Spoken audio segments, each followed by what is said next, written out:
The 2016 Cayman GT4 is the sort of Porsche that purists fear would eclipse the rear-engined 911.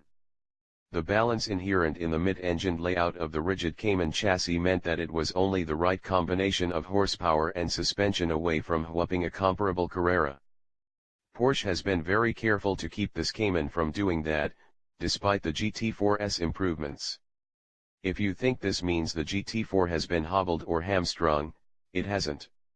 Even a sopping wet track at Road Atlanta in Georgia couldn't keep us from crowning it the brash, arrogant upstart prince of the track toy Porsches.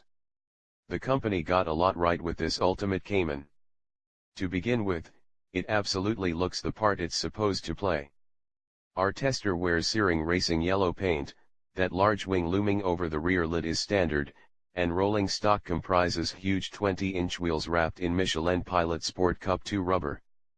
The front fascia is altered for both airflow to the radiators and downforce, standard fare for a hot track-ready version. What's unusual is that instead of complicating the look with tacked-on contrivances, like the GTS's grille insert within an insert, it's simpler, subtler, and more purposeful. Between that front splitter and the wing, expect about 220 pounds of downforce at the GT4's 183 miles per hour top clip. Out back, things are more complicated but no less coherent. The lip spoiler that spans the trans-taillight area grows into a little ducktail, literally overshadowed by the larger rear wing. Rear diffusers are a requisite in this class, so one is present and functional.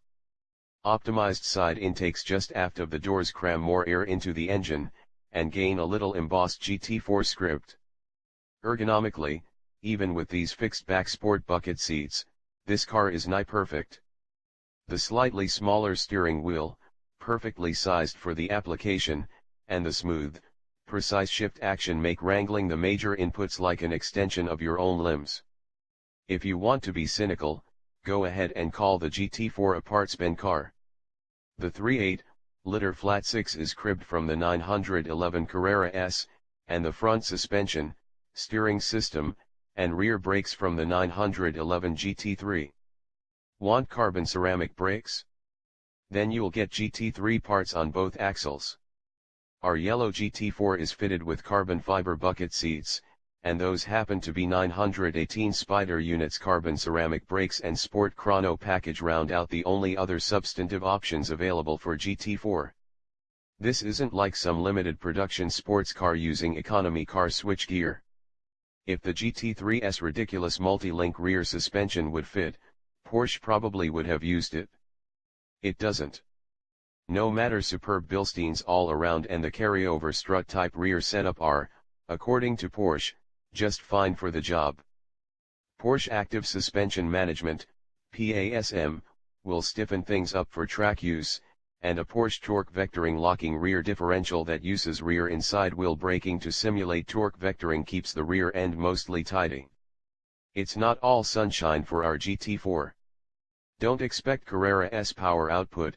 In this application, it's been detuned to 385 horsepower at 7,400 RPM, from the 911's 420 HP at 6,500 RPM.